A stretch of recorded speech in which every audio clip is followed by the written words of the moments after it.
today we are with Miss Kaz, and the name of your baby is? John. John. Awesome. Beautiful baby John. And my name is Jamie Kaz. I am your nurse, and I will be just talking about discharge teaching, so what to expect whenever you go home, how to take care of yourself, how to take care of John, and more importantly, expected findings that you will know and findings that you need to report to your doctor if anything were to happen.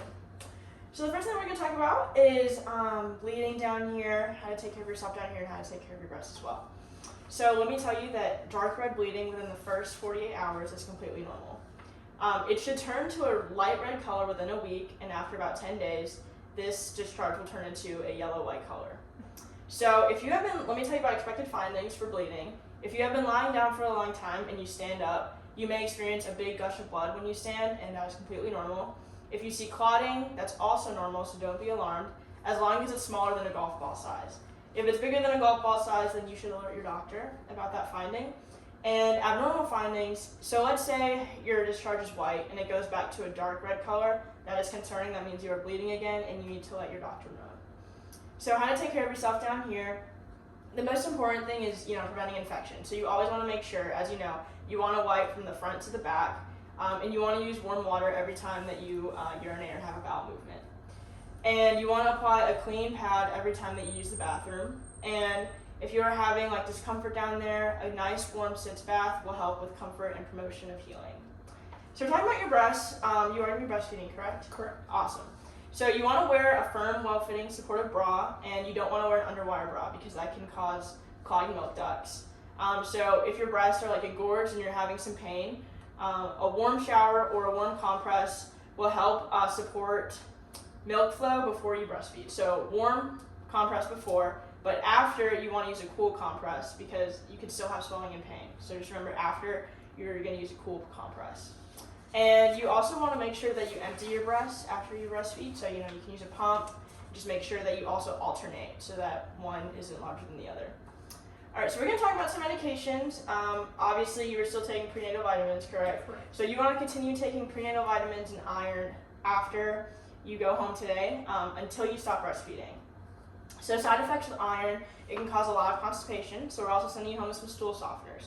With your stool softeners, you want to continue taking them as needed or until your prescription runs out. But if you notice that your bowel movements are becoming more loose or they're becoming diarrhea-like, we want to stop taking those stool softeners. So the importance of this also is to make sure that you're consuming enough water, so at least 8 glasses a day, and try and incorporate some fiber into your diet as well, so maybe some Raisin Bran. And we're going to talk about cramping. So cramping is normal for the first few days after childbirth. What's your pain level at right now? How are we feeling? About a 3. Gotcha. Okay, so that's pretty good. That's pretty normal. So we're going to send you home with Tylenol or ibuprofen. You can take it as needed. So with ibuprofen, we want to make sure that we're eating before we take it, just so that we don't get an upset stomach, because it can cause an upset stomach if you don't take it with some food. Tylenol, on the other hand, you can take it without eating. All right, so we're going to talk about activity next. It's very important to take plenty of rest periods. So the first 10 days, you want to make sure that you use that to recover from delivery. And do you work out? Sometimes. Okay, so you can work out, but you want to make sure it's after 4 weeks. Okay. So the first 4 weeks, you want to just let your body heal, because you just went through childbirth, and that's very important to heal up before you go back to the gym. So in the first 4 weeks, you want to make sure you're not lifting anything heavier than your baby, because you don't want any bleeding or any complications to occur. So you want your body to heal and rest, and you want to avoid sexual intercourse for the first 4 to 6 weeks. And you can also go back to work after 4 to 6 weeks after your follow-up appointment. So driving, obviously we want to make sure that you're good to drive. So we want your body to heal for the first few days, but when you feel that your body is healed and you can get back in the car, you can definitely start driving again. So we're going to talk about your episiotomy down there. So you have stitches down there, and you don't have to come back, luckily. They should dissolve on their own. So you can have some pain and swelling down there. So applying a nice ice or cold pack on the area can help with the pain and swelling. Just make sure you put a towel down so we're not putting the ice directly on that area. And things to look out for, so you want to let your doctor know if you're having severe pain that doesn't resolve with medication. So let's say you take Tylenol and the pain is still excruciating, or you have new onset sudden pain, you want to let your doctor know. If you also have foul smelling drainage, redness, or swelling, you want to let him know as well. And things to look out for, so signs of infection for you.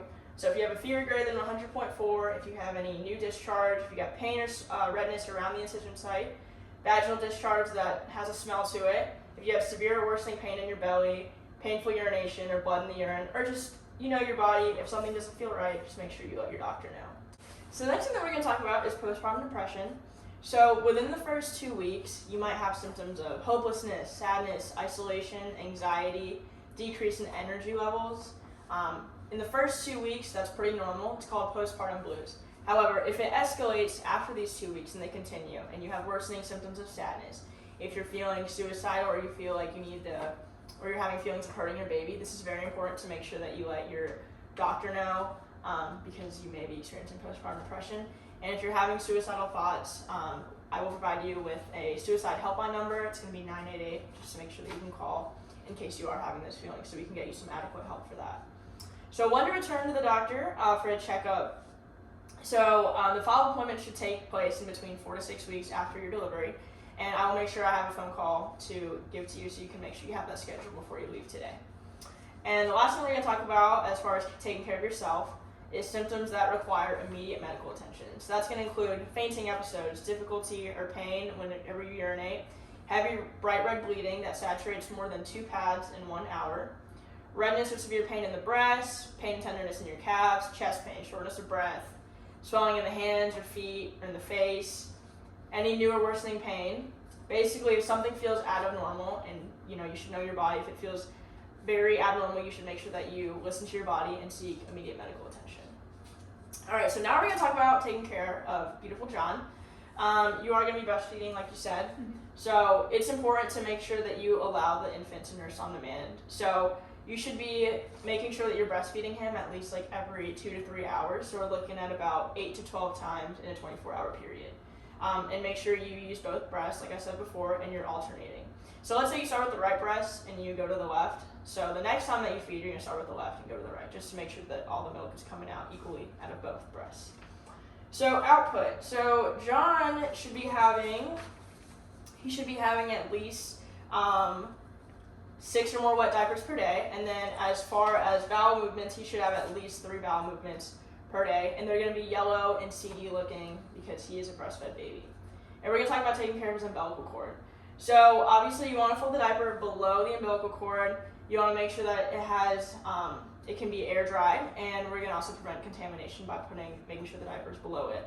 So signs of infection to look for in the cord. So if there is a foul smelling redness or drainage from his umbilical site, if there's localized heat, if it's tender, if it's bleeding, you want to make sure that you contact your doctor.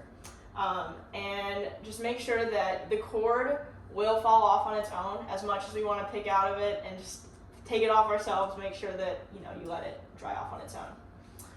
Alright, so we're going to talk about bathing and skincare for John.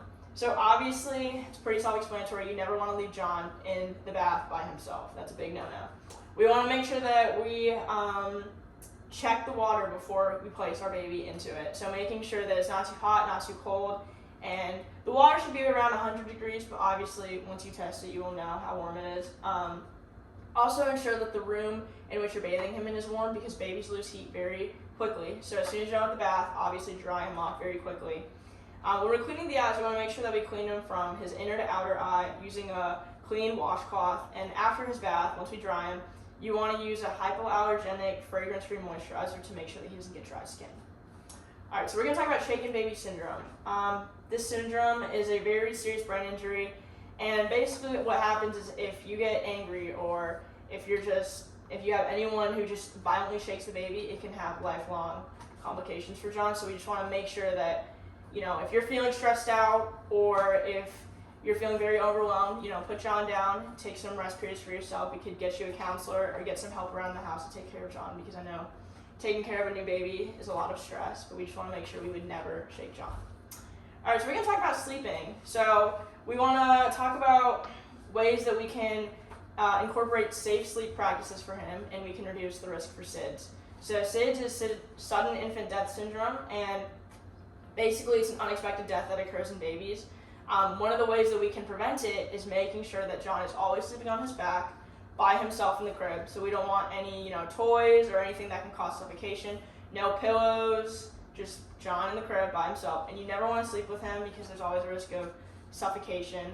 And even when he's like laying on the ground, you don't want to put him on the stomach. Just always have him on his back, just to avoid that. And he should be sleeping around 16 to 19 hours a day. All right, so we're gonna talk about taking his temperature. So John's temperature should be assessed under his armpit. So put the thermometer under his armpit and hold his arm still. And you never want to take a rectal temperature on John. So normal armpit temperature for him should be between 97.7 and 99.4. Obviously, if it's over that, we want to make sure we call the doctor, but 98 is what you should aim for. The next thing we're going to talk about is newborn jaundice, and basically that's just going to be a yellow discoloration of his skin. So if his skin is yellow, if like the whites of his eyes are looking yellow, that's abnormal and you want to let your doctor know. So just always be looking out for that and assessing his skin. And typically, treatment isn't needed for it, and usually it resides on its own after 1 to 2 weeks, but just make sure we're looking out for that. And we're going to talk about his circumcision, because John got a circumcision, correct? All right. So with that, we want to make sure that we apply petroleum jelly for the next few diaper changes to prevent bleeding or sticking to the diaper. Signs to look out for if he's bleeding, if he has increasing swelling, pus drainage, or if he can't urinate. Obviously, you want to look out how many diapers he's wetting each day. Those are big issues, and you want to let your doctor know of that occurrence that is happening. And also, we want to make sure that the diaper isn't too tight on him, so that it's not sticking, like I said before, but also make sure it's not too loose. So, just trying to be in that end zone. We're going to talk about car seat safety. So, the newborn should always be in the back seat, never in the front. You want the car seat to be sitting rear in the back of the car, and just make sure it's always rear facing. Infection control. So this is very important. We want to make sure whoever touches John, that we always have our hands washed. Whether that's grandma, grandpa, mom, dad, you always want to wash your hands with antibacterial soap and rub for at least 20 seconds, obviously. And also, of course, you want to stay away from anyone who's sick. So you don't want to increase that risk of infection for John. The next thing we're going to talk about is airway clearance. So most newborns are nose breathers for their first few months of their life. So because of this, it's important to make sure that his airways are cleared at all times. You should have like a bulb syringe. And so you always want to, just use it as needed, but make sure you suction out all of the excess secretions to make sure that we have it cleared. And you always want to have the bulb syringe with you at all times to have it in hand in case you need it. And also make sure we clean it. That's also very important. You want to make sure you clean it with warm soapy water and rinse the bulb daily after every use. So signs and symptoms of infection to look for in John. So if he's sleeping more than normal, if he has rapid breathing, if he's not feeding well, if he has no vigorous cry, if he has any type of nasal flaring when he is breathing, so like you'll see the nasals get a lot bigger, and if he's like lethargic, if he's weak, if he has changes in feeding, or swollen fontanelles, so soft spots on his head. If they're swollen, you definitely want to let your doctor know. And obviously going into symptoms that require immediate medical attention. So obviously if he can't wake up, if he's not moving, if he has bluish or gray lips with the tongue, if he's breathing with flared nostrils, if he has a fever, decreased urination, diarrhea, if he's crying and you're trying to comfort him and he just keeps crying and he won't stop crying, you need to let your doctor know. If he has any bleeding or drainage, you need to let him know. And you definitely need to seek a medical attention for those. And the last thing we're going to talk about is routine follow-up appointments. So every newborn should be seen and examined at like 1 month, 2 months, 4 months. So just about every 2 to 3 months, but we will make sure that we have an appointment scheduled for you. So whenever you leave today, you have those appointments scheduled. Do you have any questions for today? All right. Bye, John. Bye, Kaz. Enjoy your beautiful baby boy.